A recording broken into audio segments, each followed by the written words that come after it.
Finished, all done and dusted. The feet are gone and I'm on home. Today I'm going to give you my comprehensive review of a Land Rover Discover Sport that I've owned and driven for 1 full year. This is a HSE Black that I bought from Inchcape in Chester. That's a 5-hour round trip. So my first bit of advice is to buy your Land Rover Discover Sport from a local dealer, because there will be stuff wrong with it and it's basically impossible to drive to Chester for minor issues. So learn from my first mistake. Buy from a local dealer that's not too far, because there will be stuff wrong. Maybe just minor, but you will need to go back to the dealer at some point. So buy local. So now I'm going to give you my comprehensive review of what's good and bad about a Land Rover Discover Sport. This is after owning and driving one for 1 full year. First of all, what's good? Well, the looks. It looks good.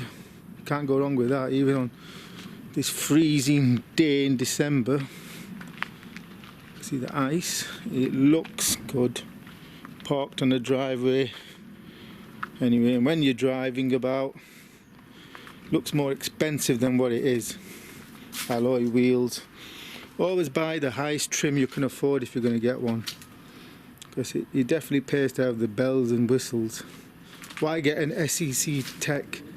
And for a few £1,000 more you can get a HSE Black. So that's one good thing, is the looks, which is one of the first things that attracts you to a Land Rover Discover Sport. Now for what's bad, well, the paintwork is bad. For instance, this HSE Black, what I bought from Inchcape in Chester, look, can you see that? The paintwork's got some bubbling on it. I have to open the door. Let me unlock it. There you go, look. You see that? A bit of red there. It's got a bit of bubbling. There's a white line there. So the paintwork sucks. Don't know if it's just mine or all Land Rovers Discover Sports. So paintwork is something to be aware of when buying, Land Rovers, especially if they're approved used. So now let's have a look on the inside. The seats. Well, the front seats are good. They're comfortable to sit on. Front 2 seats, plenty of leg room. The middle seats, less room, especially if you have to move them forward a little bit, but they're still workable. It's still comfy enough for a family, even adults and children. It's the back seat, which I'll show you once I open the boot. That's really just for children. You can't get an adult into the back seat. You can see him there. So the seats are good, especially on this model. Now for what's bad. Poor quality of internal build. That's all this material there. It flexes a lot. Plastic flexes and makes a sound when driving. There's some rattling coming from that corner over there. Just very poor quality of internal build. There's lots of noise coming around, and it also lets in a lot of noise when you're driving. So it's poor quality of the materials used. You get a lot of, I suppose, when you're first driving, you're hearing all these noises and you're wondering what's wrong with it. So it's a cheap material, even for a higher trim HSE Black. There's a rattling noise coming from there. Sometimes it's not one thing, it's basically a mixture. Like this poor seat belt, it rattles against there if you don't put it properly, and then the area flexes, making a noise. It's just a poor quality build. That's bad. The build quality is poor. I'm seeing if anything else. Oh yeah, these on these doors, these things easily detach. You knock it with your foot and it'll come off. So you have to be aware. So it's basically the build quality is poor of the non-structural stuff, like all this plastic bit. Oh, you can see that. See the gap there? There shouldn't be a gap there, should there? This is an example. It's just poor quality. It's not what you expect for a Land Rover Discovery Sport with the price you're paying.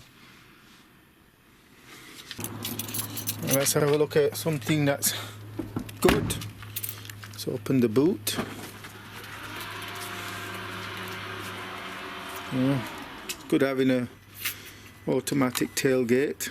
That's a good point. Another one is the size of the boot. You get a big boot, plenty of space, and you can put those seats nearly flat but not completely flat. So you get plenty of boot space, but again there's a negative, slightly bad, is these seats don't go flat, completely flat, they stick up a little bit. That's, again, it's a sign of bad build quality. They should be flat but they're not. Similarly, when you put those seats down, they don't go completely flat. There's quite a bit of slope, but the boot size is quite big. You can get up to, if you move the front seat forward, you can get 2 meter long box into the back. If you move your front passenger seat forward a little bit, 2 meters, that's virtually all the flat packs will fit in your car. So you can get a IKEA flat pack into a Land Rover Discovery Sport.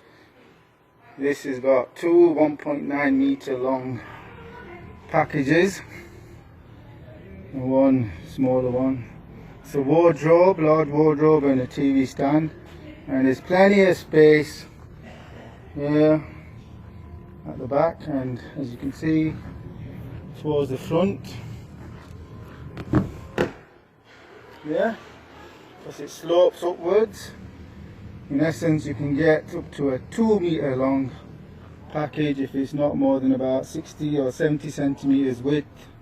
So obviously you can't move the driver's seat forward much. See what it looks like.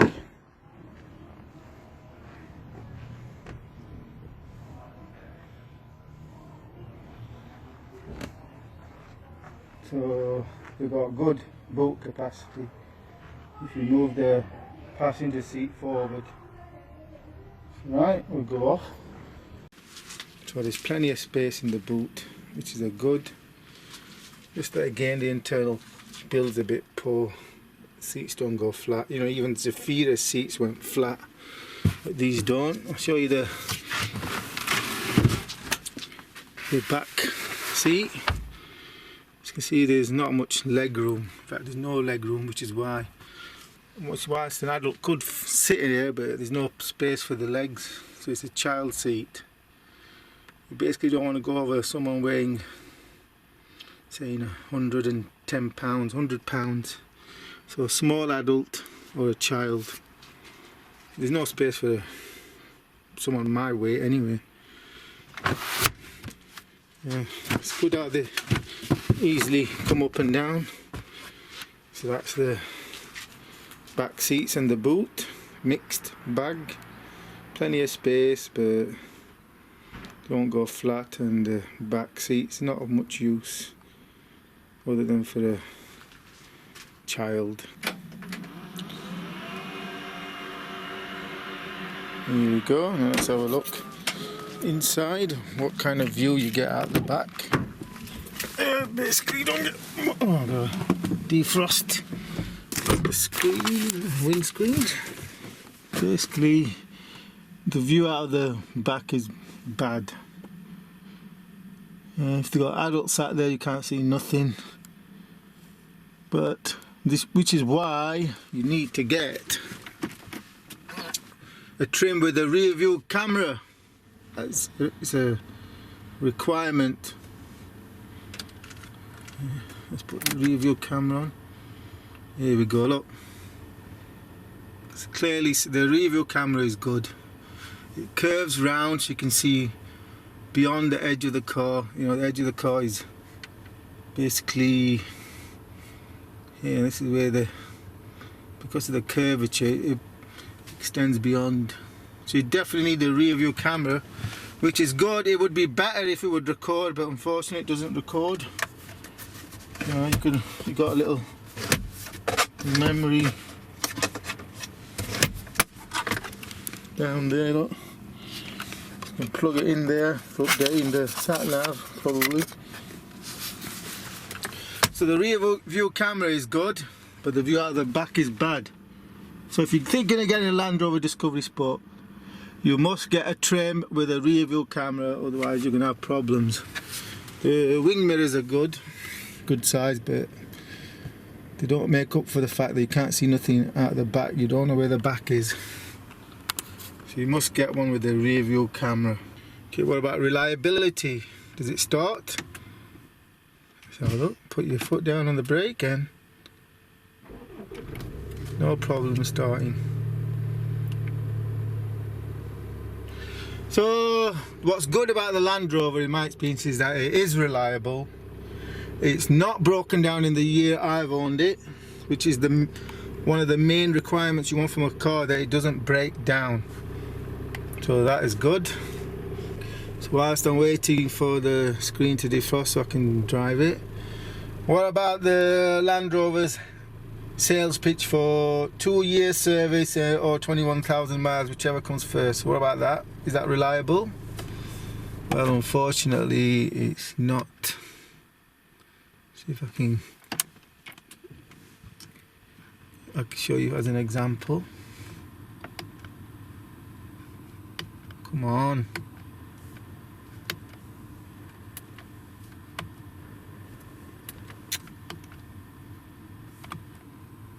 Vehicle information. Next service. Look at that. Doing 16,750 miles. I only had it serviced about, was it about 1,500 miles ago. So the service indicator is not reliable. I mean, it's not going to be 21,000 miles, it's not going to be 2 years, it's going to be 12 months or 12,000 miles, whichever comes first. That's what you got to budget for. So Land Rover sales pitch is not reliable with the 2-year or 21,000. It's more like 12 to 14,000 or 12 to 14 months, which you can watch in my video where I analysed all of the services. In fact, I'll show you a clip from the video of what you can expect in terms of service. It's nowhere near Land Rover sales pitch. These engines in these cars are just not made for 21,000 mile driving before a service. It's 12 to 14,000. You should budget for 12,000. So what's it gonna be? 4,900? That's what it should be if it's going down 1 mile per mile driven. Next service is 2,750. That's about 5. What's it gone down? It's gone down in half, hasn't it? So it's going down at the rate of 5 miles per mile driven. So that means another 500 miles service will be due. So around 14,660. So much for the Land Rover sales pitch of a service every 21,000 miles or 2 years. So 14,160 now, and it's showing 2750, and it's gone down from 13,640 when it said 5450. So it's going down at the rate of 5 miles per mile driven, which means at around 14,650 a service will be due. Will be at 0. So I'll show you one more time what it looks like. You have to turn the engine on before it appears. And it should pop up. Yeah, service required in 750 miles. We'll see how it goes down. So at 14,713 it said 750 miles. I think I'll be lucky to get 100 miles, 150 miles of driving. I'll be lucky. In fact, I think I only got about 100 miles before it's zero. So I'm going to have to book in the service now. Oil service, book it in. Still maybe a 2-year service. You know, it's about 4 months away. So there you have it. That's what the service indicator warning light looks like. The main thing to note, it goes down fast after 12,000 miles. Between 4 and 6 miles per mile driven, depending on your driving. If it's more motorway or more city. The windscreen defrosted. Time to check out what's best about the Land Rover Discover Sport, which is driving it. That's the best thing about the Land Rover Discover Sport. It's really good to drive. So now we've switched to the dash cam. So obviously I can't hold the camera whilst driving. And we're going to take the Land Rover Discover Sport for a drive. It's really good to drive, I have to say.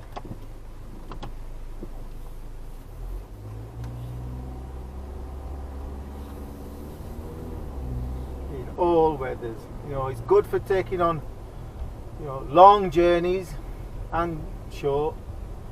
It's a comfortable drive. Yes, you can hear all the noises about the rattling and the cheap interior build making a noise, but over time your brain, you know, it gets used to the noises so they don't affect it. Or you can always put the radio on. It's a very comfortable drive. Yeah, sat high up, and it's basically a very enjoyable drive. Okay, now, so whilst we're driving, we'll discuss one of the bad points about a Land Rover Discover Sport, which is the fuel economy. The fuel economy on a Land Rover Discover Sport sucks. That's basically it. The sales pitch is 53.3 mpg. That's what JLR says. What's the reality? Well, which you can see in this video I did earlier, you're going to be lucky to achieve 40 miles per gallon. That's if you drive 90% on the motorway. You'll be looking to achieve 40 miles per gallon. Also, I had the service done before I started these journeys. A full service at a Land Rover dealer. So this is the maximum fuel economy you could expect driving in eco mode. Okay, let's find out. The radio doesn't come on like it usually does. Just waiting to get there. So I've driven it in eco mode. There you go. 841 miles since the service a month ago. And the MPG is 38.9 miles per gallon. So that's what you can expect driving on motorways and A roads 90% of the time. And the average MPH is 41 miles per hour, because you know what UK motorways are like. The speeds vary from 50 to 70 on motorways. Cough cough, I wouldn't say I've been over 70, of course, but they vary from 50 to 70 because there's loads of roadworks and closures at night. You know, the Land Rover sales pitch, they say 53.3 miles per gallon. Well, let's see what real world driving's delivered. Here we go, historical data. So trip A is Total mileage since I bought it since I reset it, I think on the 29th of November. I've driven 358 miles since I bought it back from Hunters in Chester. Trip B is all in eco mode, so let's check trip B first. So I've done 174 miles in eco mode, an average speed of 80 miles per hour, and it's 27.8 mpg. That's in eco mode. That is half the sales pitch of 53.3. So there you have it, the truth. Also note eco stop time is 0. You know, isn't that supposed to show when maybe that's my driving style doesn't stop for much. So it's 27.8 mpg against 53.3. Very disappointed. For instance, my Zafira was 11 years old. It used to do about 37 mpg. This is doing 27.8. Maybe it's related to requiring an oil service soon. You know, it's dropping fast, 5 times the rate.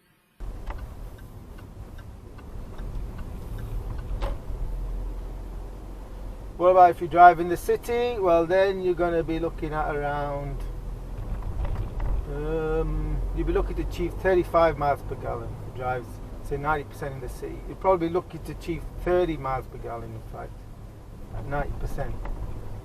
Do check out my other MPG videos that shows you exactly what to expect from a Land Rover Discover Sport in terms of MPG. It's not good, it's bad, very bad in fact. You know, when I bought it, I had the impression I would think I want to get 44 MPG. When I actually drove it, mostly in the city, I was only getting 28. That shows you how bad it is. So people out there are imagining they're going to get a Land Rover and they're listening to the sales pitch, they might get, you know, near 50. You got no chance. You got no chance of getting near 40. Well, you'll get to 40 if you drive 90% on motorways. But it is a good drive. It's a smooth drive. The brakes are okay. Yeah. What about the power? Well, it's a 2-litre engine, and that is plenty of power. No problem with power, despite its build. Despite its big build, there's no lack of power in accelerating. Its weight, 2-litre engine is enough for a Land Rover Discover Sport. Also, it's great whilst driving in snow. Whenever, I know it doesn't snow often, but when it does snow, like it did in 2017, snows badly, I'm driving okay, passing cars that have had either broken down or worse, had accidents, and I'm not phased at all. Just driving comfortably along. So it's good to drive, and it's good in snow, obviously. Here's one bad thing I want to show you. When you stop, sometimes, and you take your foot off the brake, sometimes it rolls backwards. It's not done it this time. Let's put it in park and see if it rolls backwards. No. See, sometimes, which is bad, when you stop, and you take your foot off the brake, it rolls backward about a foot. You know, you have to be, which puts you on a little bit of edge. You know, when you're stopping on a hill and you're taking your foot off, you have to look behind to make sure there's no car behind you, otherwise you're going to keep your foot on the brake. So that's a bad point. It doesn't happen every time. I think about 1 in every 6 or 7 times it happens, something like that. But obviously you can't afford to roll back and hit the car behind you, so that's a bad. So let's continue. So the two best points about the Land Rover is that it looks good and it drives well. There, I would say, the two best points. It looks good and it drives well, especially when it's whether it copes well with the road conditions. So that is good build quality in terms of driving, which I enjoy. I enjoy driving the Land Rover Discover Sport. Obviously it's great in snow, which you can see by checking out the video. So, the program is for setting off from here. It's on 2 wheels are in snow, 2 wheels are on the road, so it shouldn't have any problems. We'll see what it's like. I'll set it to low traction. We'll get a move on. Okay, we'll just let this car go and we'll start low traction program again. Low traction launch. There's lots of cars. Let's get going. See how it performs. Low traction.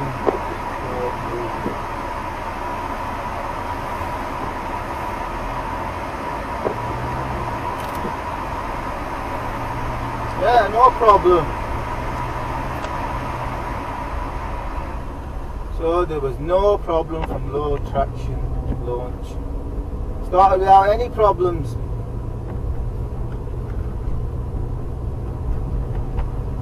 Now driving around 32, 33, 35.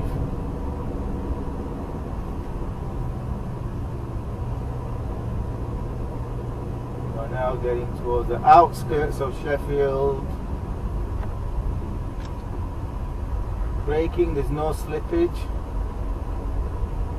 The padlock is off on the traction logger.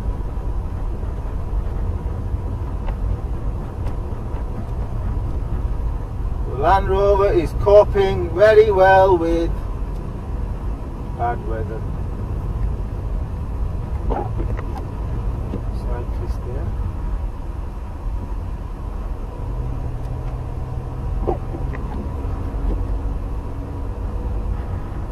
Doing well. There's no slippage. Driving at 30 miles an hour. Should I?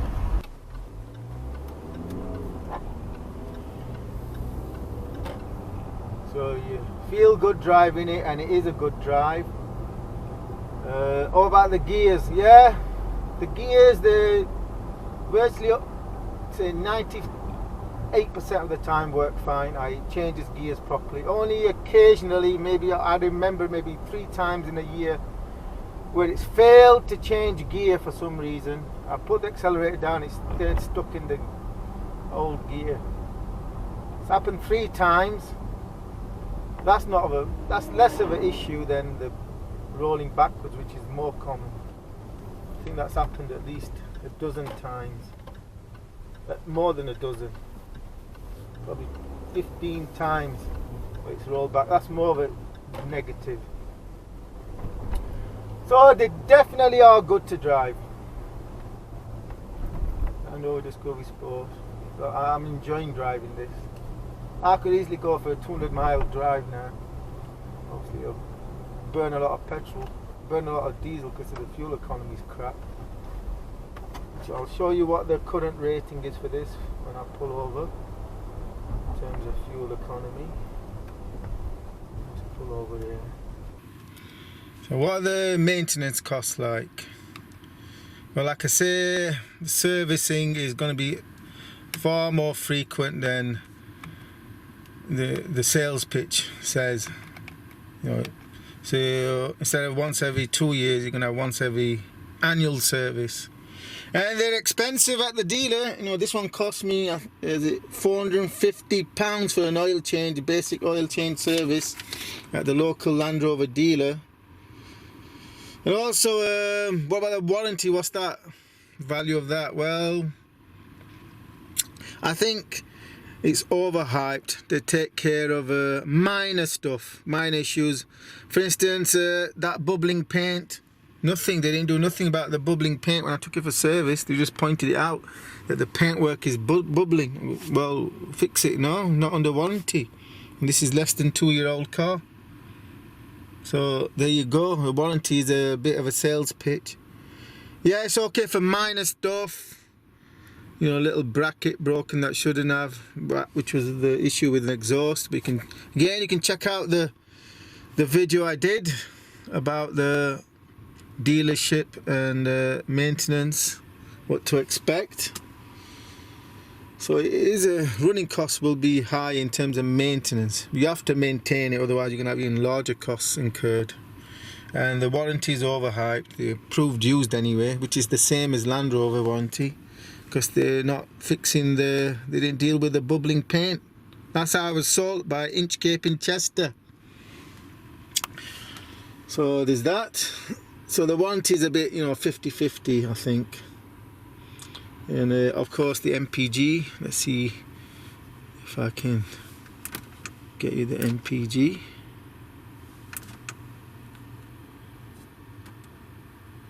Let's have a look. Eco data.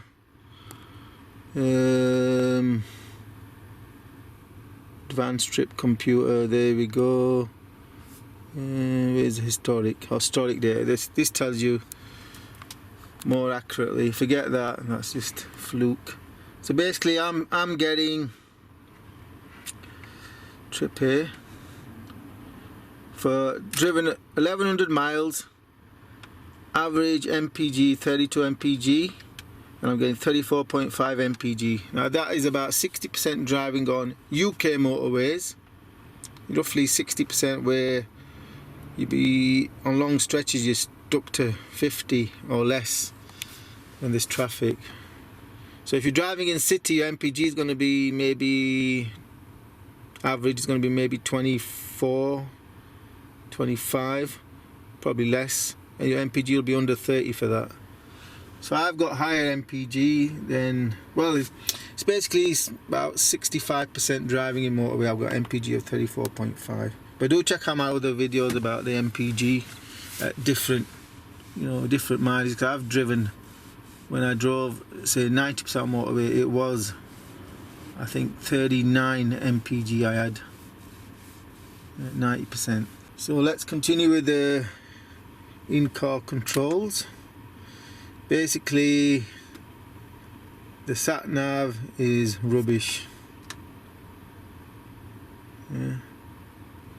Sat nav is rubbish because there's a delay in the voice. It's either it speaks too early or too late, says I've not used. So I turned off the voice and tried to use it, then I just forget it. I just use my phone.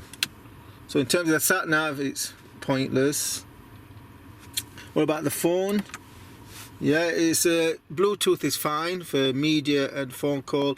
I just noticed that sometimes you need to turn the engine off and on because it doesn't connect. That's occasional, maybe 1 in every 8 times. Just a minor thing at the beginning, it won't connect, so you have to turn the car off, switch it off, and then turn your phone's Bluetooth on and off and on. Make sure it's on and then connect it. So there's that, but that's fine. I would say it's good. So the media bit is good between your phone and the sat nav. It's good. So I think that covers virtually everything that's good and bad about a Land Rover Discover Sport after 1 year of driving this car. I've driven it now, owned and driven it for 1 year. So what's my overall rating? How would I continue to rate it? Well, it's still, like I did in the previous updates, it's still the same, 7 out of 10. The main negative is the MPG and poor quality.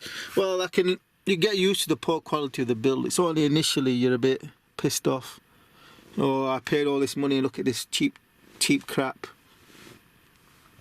But you get used to that. But it's the MPG, Suppose if you just drive mostly on motorways, you'll get used to that at around 40. But if you drive in cities, you're gonna have a very bad MPG, very bad indeed. You're gonna be under 30, maybe around 25 even. That is bad MPG. If you drive in cities, you'll notice it. If you drive 90% motorways, you'll be a bit pissed off that it's nowhere near 53.3, but you'll get used to 40. So that's the main bad, the MPG. Well, that's my good and bad review of a Land Rover Discover Sport. I don't regret buying it. Yeah, I would still buy a Land Rover Discover Sport. Obviously, I've gained a lot more experience on what's good and bad about it. so it'd be less looking at the car through less rose tinted glasses, you know. I'll be more aware. Especially my biggest tip is this: do not buy from distance. Buy from a local dealer, because there will be stuff wrong with it that you will want to have addressed. Like I've got that bad paint job on that wing. I've got this ripped door thing there that was apparent from when I bought it. The rattling sound. You know, none of this. Inchcape's taking care of none of that, because they're too far away basically. I can't do anything about it. That's the mistake I made. Learn from my mistake, and also get a dash cam, front and rear. Yeah, get a front and rear dash cam. You need them, because look, check out this video where I had an accident. Someone hit me from behind, and it's all on the dash cam. So get a dash cam, fit it up. You can do it yourself. It's straightforward. Look, you can't see the wiring. It's straightforward. You can put it under the plastic. So you must have a front and rear dash cam. It's a pity that the camera in this does not record. That would be even better, because that's better positioned. Pity it doesn't record. I've not figured out any way how to get it to record. You know, you can't plug something in there. So that's my best tip: get a rear view dash cam. And buy from a local dealer, even if it means paying a couple of $1,000 more. It's worth it, because there will be stuff wrong with it. And I hope you enjoyed this video and it answered all your questions of what to expect from a Land Rover Discover Sport. And do subscribe and like this video if you liked it. Do like it and subscribe for new videos. These are real customer review of a Land Rover Discover Sport. No sales pitch. I'll tell you exactly what it's like to drive. Anything that goes wrong, I will let you know what to expect for your car. But so far, I would rate it 7 out of 10 after driving for 1 year, which is fair enough. The main thing is it's reliable. It's not broken down. That's the main thing to take away. Is reliable. It's proved reliable. It's not broken down. It's not failed to start. I've not been stranded. I've not had to call out Land Rover, you know, rescue. Oh, it's got these buttons. Look, this one's on SO. What's it on? There's another negative. You got these in control SOS things, but the red light come on itself. No, I've not pressed it. This is what you call cheap build. You're going to experience lots of little things like that over time. Who's this guy?